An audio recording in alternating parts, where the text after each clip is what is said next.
আসসালামু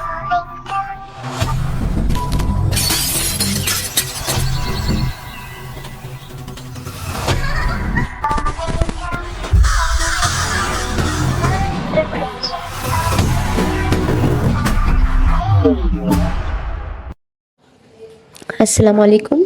আমি মাইশা বলছি ঝিনাইদহ জেলার হাটগোপালপুর গ্রাম থেকে। আমি আজকে যে গল্পটি আপনাদের সামনে শেয়ার করতে যাচ্ছি সেটি আমার নিজের বাবার সাথে ঘটে যাওয়া একটি হরিবল স্টোরি বলা যায়। আমি আজকে গল্পটি যেটা শেয়ার করব সেটা আমি যেভাবে শুনেছি ঠিক সেভাবেই আমি বলার চেষ্টা করছি। যদি কোনো ভুল ত্রুটি হয়ে থাকে সেটা আপনারা ক্ষমার দৃষ্টিতে দেখেন। আজ থেকে প্রায় বেশ কিছু বছর আগে যখন আমার বাবার ছোট ছিলেন, তখন আমার বাবা প্রায় সময় ভর দুপুরবেলা খেলা করতে যেতেন মাঠে। তো আমরা সবাই জানি যে গ্রামে যখন সবাই খেলা করতে যেত বাচ্চারা, তখন তারা যে কোনো টাইম চলে যেত, হয় ভর দুপুরবেলা, না হয় কোনো একটা টাইমিং, যেমন বিকালবেলা, সকালবেলা, দুপুরে, কিন্তু কোনো তাদের নির্দিষ্ট টাইম ছিল না, ছোট মানুষ। তো আমার বাবা যখন খেলা করতে যেতেন তখন তার যে মাঠে যিনি যেতেন সেই মাঠ ক্রস করার জন্য একটা বাঁশতলা পড়তো, যে বাঁশতলায় অধিকাংশ টাইমে অনেক অলৌকিক টাইপ কথা শোনা যেত যে ওখানে কোনো না কোনো সময় জিনের প্রবলেম আছে। তো যখন তিনি বাঁশতলাটা ক্রস করতেন তখন তিনি প্রায় সময় মনে করতেন যে ওখানে কোনো অদ্ভুত টাইপের জিনিস হচ্ছে। কোনো সময় দেখা গেল গাছের পাতা হঠাৎ করে নড়ে উঠলো, কিন্তু কোনো বাতাস নাই। তারপরে তাকে পিছন দিক থেকে কেউ ডাক দিচ্ছে, তার পাশ থেকে কেউ শো করে চলে গেল, তিনি বাতাস অনুভব করলেন। এমন অনেকবার হয়েছে। তো একদিন যখন তিনি খেলা শেষে ভর দুপুরবেলা ফিরছিলেন ওই বাঁশতলা দিয়ে, তখন তিনি খেয়াল করলেন যে তার পাশ থেকে কে জানি এক দূরে চলে গেল এবং তাকে নাম ধরে ডাকলো। তিনি এতটা ভয় পেয়েছিলেন যে তিনি এক দৌড়ে বাসায় চলে গেলেন। সেদিন রাতে তার জ্বর উঠেছিল এবং তার বাবা মা যখন তাকে খাবার খাওয়ার জন্য ডাকতে গিয়েছিলেন তখন তিনি তারা দেখলেন তার ছেলে অদ্ভুত আচরণ করছে। এক রুমে, অন্ধকার রুম করে তিনি কোনায় বসে কাঁদছেন মাথা নিচু করে, তিনি কারোর দিকে তাকাচ্ছেন না। তাকে ডাকা হচ্ছে, তিনি কারোর দিকে তাকাচ্ছেন না, তিনি খাইতে চাচ্ছেন না, তিনি খালি কাঁদছেন। তো এইভাবে 2 দিন 3 দিন এভাবে পার হতে থাকলো। একদিন রাতে তিনি নিজ রুমে বসে আনমনে কার সাথে জানি কথা বলছিলেন, আর খুব ভয় পেতেন। কারোর সাথে দেখা করতে যেতেন না, খেলা করতে যেতেন না। তো একদিন তার বাবা মা তার রুমে যখন ডাক দিতে এসেছিলেন তখন তারা দেখেন যে, আপনারা বিশ্বাস করবেন না যে ন্যাপথলিন মানুষ বিষাক্তর জন্য যাতে পোকামাকড় না হয় সেটা কাপড়ের নিচে দেয়, সেই ন্যাপথলিন তিনি খাচ্ছিলেন। আমার বাবা খাচ্ছিলেন, 1 প্যাকেট পুরা শেষ করে ফেলেছিলেন ন্যাপথলিন পুরা।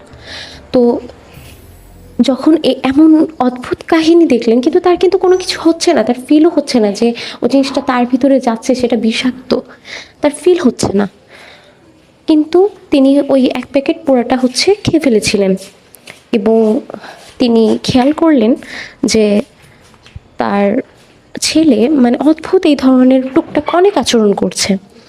তো তিনি এইসব দেখে তার বাবা মা এইসব দেখে একটা ভালো হুজুর এমন আনাইছিলেন তার জন্য, যাতে বোঝা যায় যে তার আসলে হয়েছেটা কি। তো তিনি যখন হুজুর আনালেন তখন আমার বাবার দিকে তিনি ঝাড়ফুঁক করলেন এবং বললেন যে আসলে তোমার কি হচ্ছে।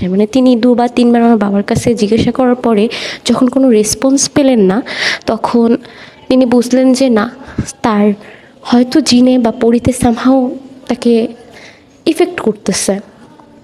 তো তিনি যখন বোঝার চেষ্টা করলেন তখন তিনি বুঝলেন যে আসলে আমার বাবার উপরে কোনো একটা পরিতে আছর করেছে এবং তিনি অনেকভাবে তার সাথে কানেক্ট হওয়ার চেষ্টা করলেন যে পরীটা আসলে যাতে চলে যায়। তো পরীটার সাথে কানেক্ট যখন হতে পেরেছিলেন ওই হুজুর, তিনি, তার আসলে নামটা আমি প্রকাশ করতে চাচ্ছি না। তো হুজুরটা হচ্ছে তিনি যখন পরীটাকে ধরলেন এবং পরীর কাছ থেকে শোনার চেষ্টা করলেন যে আসলে কেন তার উপরে এসেছে, তখন পরীটা এমন বলেছিল যে ছেলেটা অনেক দুরন্ত, চটফটে এবং ছেলেটার চেহারা অসম্ভব সুন্দর, যেটা আমাকে এফেক্ট করেছে। মানে আছে না যে পরীরা তো সাধারণত সৌন্দর্য এবং কোনো পারফিউম, মানে আমরা তো জানি সাধারণত যে জিন টিন বা পরী এরা হচ্ছে পারফিউম বা সামহাও এমন কিছুর উপর অ্যাট্রাক্ট হয় যেগুলো মানে সাধারণ মানুষের উপরেও ইয়ে হয় আর কি। যাই হোক, মানে তিনি আমাকে যেভাবে বলেছেন, তো পরি এমন বললেন যে তার চেহারার জন্য, তার ছটফটে বিহেভিয়ার, আচার আচরণ দেখে তার খুব ভালো লেগেছে। এবং একদিন যখন বাঁশতলাতে তিনি যাচ্ছিলেন, তখন তার গায়ে নাকি কোনো একটা আতরের স্মেল পেয়েছে, তারপরে তিনি হচ্ছে তার উপর অ্যাটাক করেছিলেন।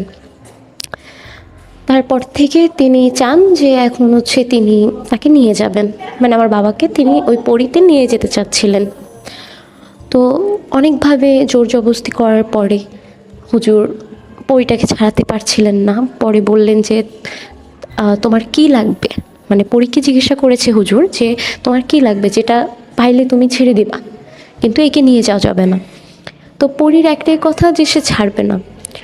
তো অনেক জোর জবরদস্তি করে, পরে অনেক দোয়া কালাম পড়ে, অনেক তাবিজ কবজ, অনেক কিছু করার পরে লাস্টে পরীকে তিনি সরাতে পেরেছিলেন এবং আব্বুর গলায় একটা তাবিজ পরিয়ে দিয়েছিলেন যাতে তার আর কোনো প্রকার আঁচড় না হয়, এবং বলেছিলেন যে মানে আমার দাদা দাদিকে বলেছিলেন যে সে যাতে 5 ওয়াক্ত নামাজ কালাম পড়ে এবং সবসময় যাতে আয়াতুল কুরসি পড়ে নিজের গায়ে ফু দেয়, এবং রাতে যাতে শোয়ার আগে তার রুমে হচ্ছে ফু দেওয়া হয় দোয়া কালাম পড়ে, এবং বেশ কিছুদিন যাবৎ যাতে সে খেলার মাঠে, মানে বাসতলাটা অ্যাভয়েড করে চলে যাওয়ার জন্য।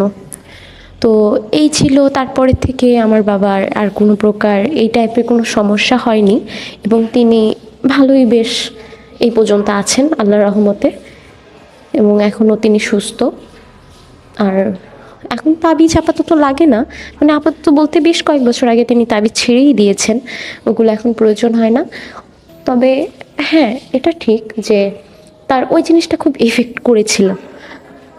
তো আল্লাহর রহমতে সবার দোয়াতে তিনি এখন ভালোই জীবনযাপন করছেন। আর তার কাছ থেকে মিলে এই ঘটনাটা পাওয়া।